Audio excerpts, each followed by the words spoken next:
All right, we're going to complete the square and write this in standard form as well. Same thing with Mr. Chu started. We're going to move the constant over to the other side. We don't have to do any rearranging here because we already have the x squared and the x together and the y squared and the y together. So I'm just going to bring down everything.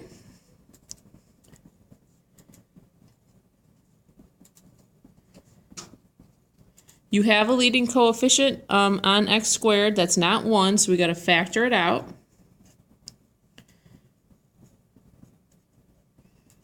Leave room for your special number.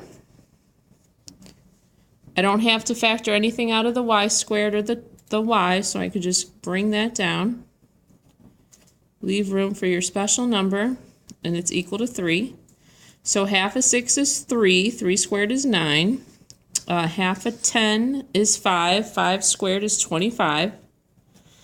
Now remember, we got to cancel out our special number. So 4 times 9 is 36. And we don't have to multiply anything here, so we're just going to add the 25 over here.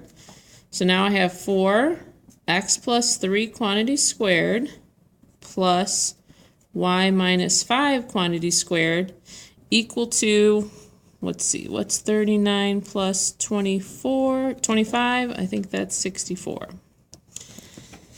All right, have to get it equal to 1, so let's divide out the 64. All right, 4 goes into 64 16 times. Nothing to divide out here, so we're just going to bring down the 64. And we got it equal to 1. All right, now we can graph. My center is at h and k, so my center is at -3, +5. Remember to always do the opposite. My a value is going to be the square root of 64. It's the bigger number, so a is 8. B is going to be the square root of 16, so b is 4. Now I can do c is equal to the square root of 64 minus 16. So c is equal to 6.9. I guess it wouldn't kill us if we made that 7. All right, so now let's graph this. The a value, the larger number's under the y, so we know it's going to go vertical. So my center's at -3, so here's -2, so -3 is right about here. Here's 6, so -3, 5 is right about there, so there's my center.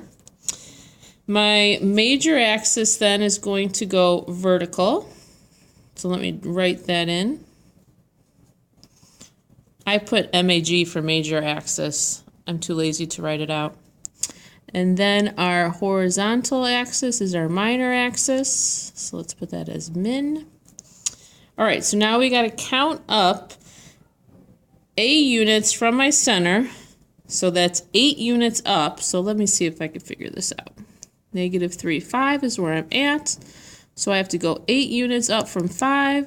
So I'm going to be up at 13 for my one of my vertices. And then I got to go down 8, so I'm going to be at -3 for my other vertice.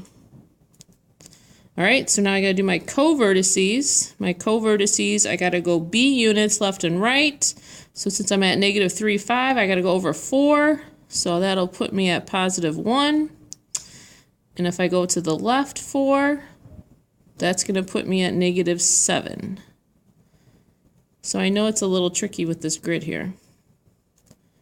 All right, let's draw my pretty ellipse. All right, next thing I need is my foci. So we got to go C units up and C units down because that's my major axis. So C is 6.9. Since I already went up 8, so I'm just right below it. Let's just go right below it 1 unit. So there's focus 1. And right above it down here is focus 2.